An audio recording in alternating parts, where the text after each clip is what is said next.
The Madman! Welcome to this week's custom Hearthstone cards. Starting with Agonize Warlock, spell 2 mana, draw 2 cards, discard your leftmost card. I really like the idea of this card since discarding your leftmost card is a lot better than random. In fact, leftmost is the card you have the most control over. It's probably the card that's been sitting in your hand the longest, which might make it the worst card, or it might make it the most expensive card, so a little bit of planning required. Interesting thing about Agonize is it's card advantage 0, when life tap is card advantage 1. Since life tap doesn't take a card and draws you a card, Agonize, you spend this card, you discard a card, you draw 2 cards, you're net neutral.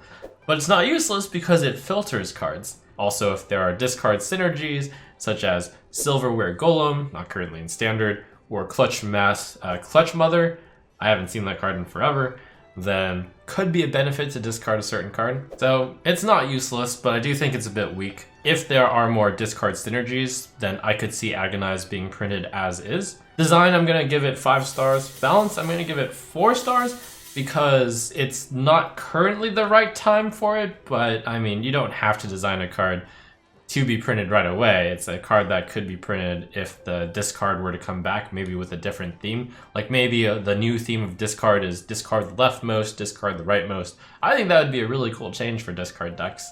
As stands, it's too weak because just life tap.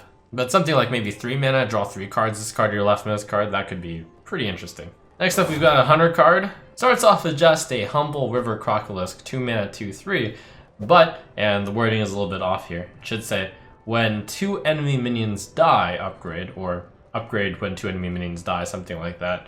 And then it turns into Apt Cobra, which is then basically Emperor Cobra, except 2 mana instead of 3. And once again, you can destroy 2 enemy minions, or have 2 enemy minions die. When 2 enemy minions die, upgrade. Then upgrades to a 2 mana, 2/3 Emperor Cobra with a battle cry, deal 1 damage, which due to the poisonous effect will kill whatever it targets. This is the problem and where it gets a little bit too OP. A lot too OP. The card itself as an idea is good, and I think the first 2 incarnations are good design. The last one is just too OP. 4 minions dying over the course of the game isn't insane. We saw that with Corridor Creeper. I think it could be fixed with something as simple as Rush on Fearful Cobra instead of the Battle Cry. I think the design is good. I'm gonna give it 5 stars on design. I like the idea of cards getting more powerful as you complete certain things. I don't think that specific Kobolds and Catacombs set was the only thing where that mechanic had to happen. The balance, though, I'm gonna have to give it 2 stars because that Fearful Cobra is just way too good right now. 2 mana Vilespine Slayer is not okay. Arguably better than Vilespine because the poisonous is probably better than +1/+1. Fearful Cobra should just say Rush, and I think that's fixed, and it's a good card then. Clockwork Peacekeeper for Paladin, 4 mana, 2/3 mech, battle cry, destroy an enemy minion which has killed a minion. I love this card. What an awesome idea. And it takes the vengeance theme of Paladin. You killed my guy, I'm gonna kill your guy. Fair's fair. Similar flavor to Clockwork Peacekeeper. 1 more mana, 1 less attack, and then you're just straight up killing the guy, but it has to have the precondition where that enemy minion has to have dealt the killing blow on something else, which is pretty situational. I feel like it's situational enough that we could actually bump it up to a 3/3.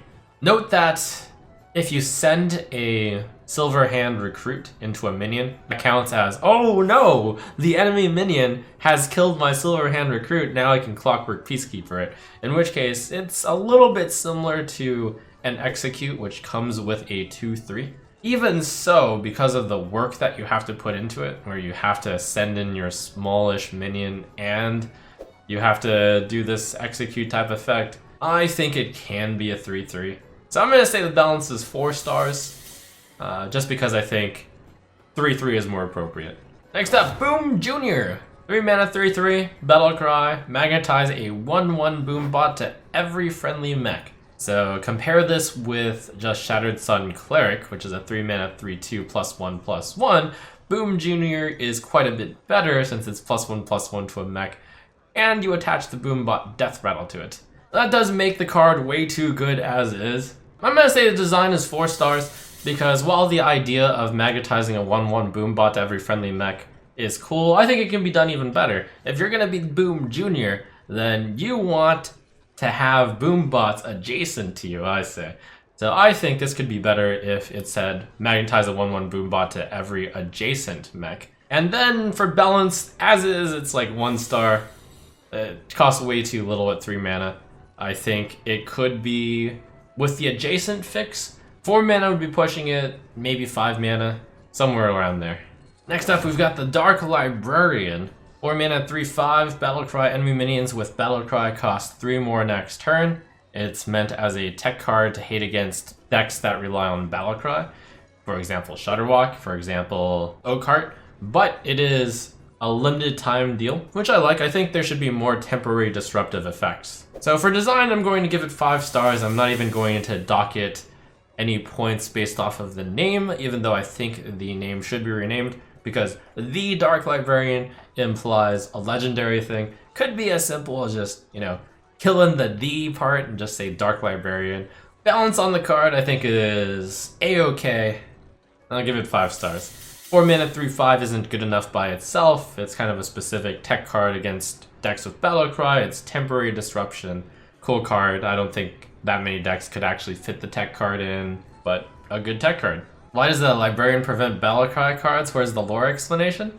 Because you gotta keep it down in the library. No Battlecries. It's perfect flavor. Next up, also fitting in the silent theme, is The Silent. 4 mana, 3/6, Secrets don't trigger. Very simple, follows along the line of a long history of secret hitting cards.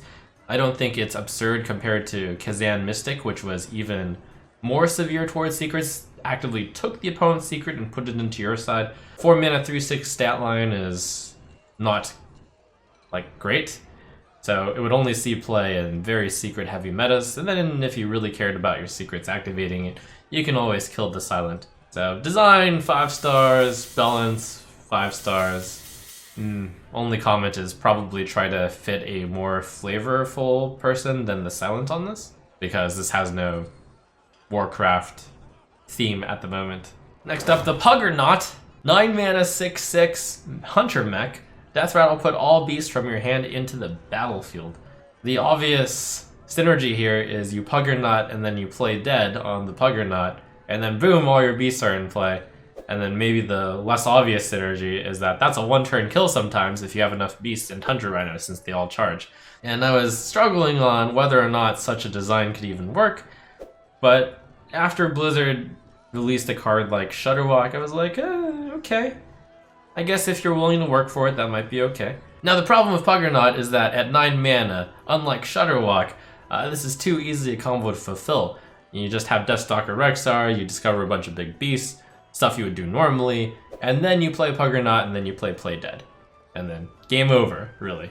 You just charge in with a bunch of stuff. Also, possibly problematic is you can Seeping Oozling the Death Rattle from Puggernaut and get the effect much earlier. 9 mana, too much, but I feel like this could work at 10 mana. So I'm gonna say design, 5 stars. I like the idea of hiding all your beasts in this thing. Balance, I'm gonna give it 2 stars at 9 mana. Even though all I'm suggesting is bumping it up to 10 mana, that's a really big balance change because now you can't play dead with it. And I also have to emphasize that even at 10 mana it's kind of dangerous, but I think that Hearthstone needs to be able to print dangerous cards. That's what makes the game more fun. Speaking of which, here's Luna's Pocket Galaxy. 5 mana, transform your deck into an endless source of random cards.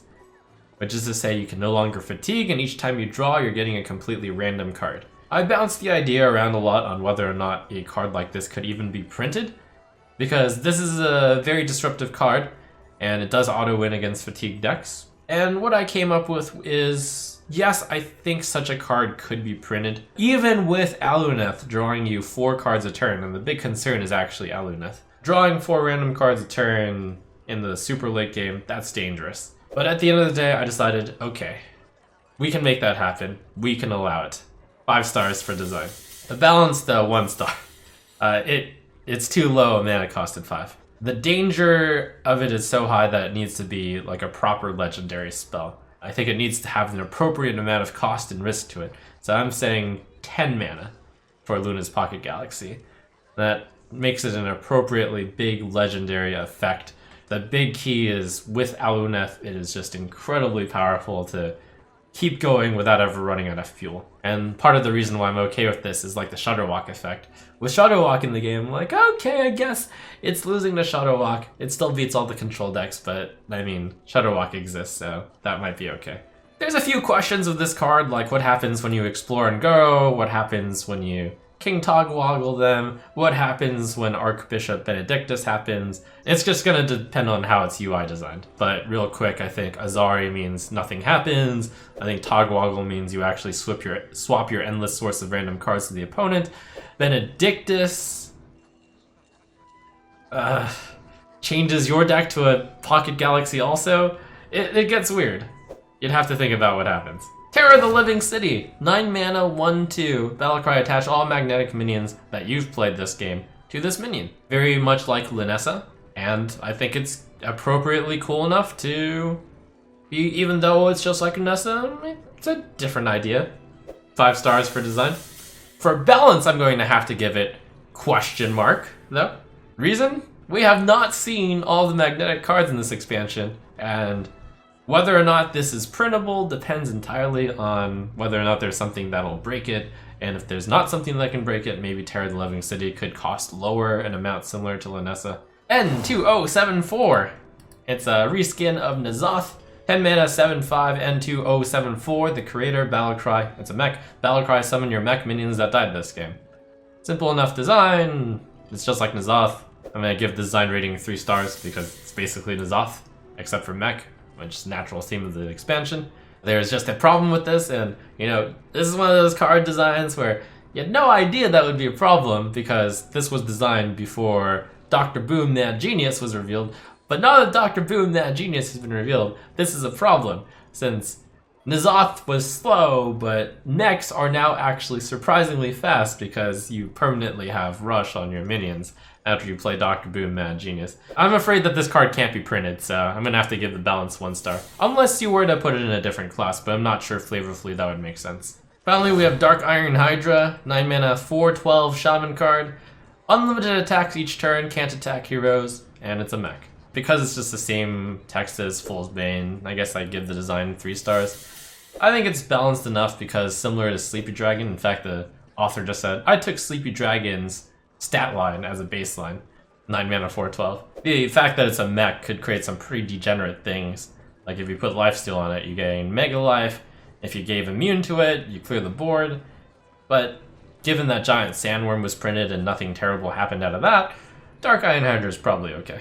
I think the balance is fair, 5 stars. Nice lazy card to end the day, but sometimes when you mix and match cards, the effect is pretty interesting. So that's Discards Custom Hearthstone Cards of the Week.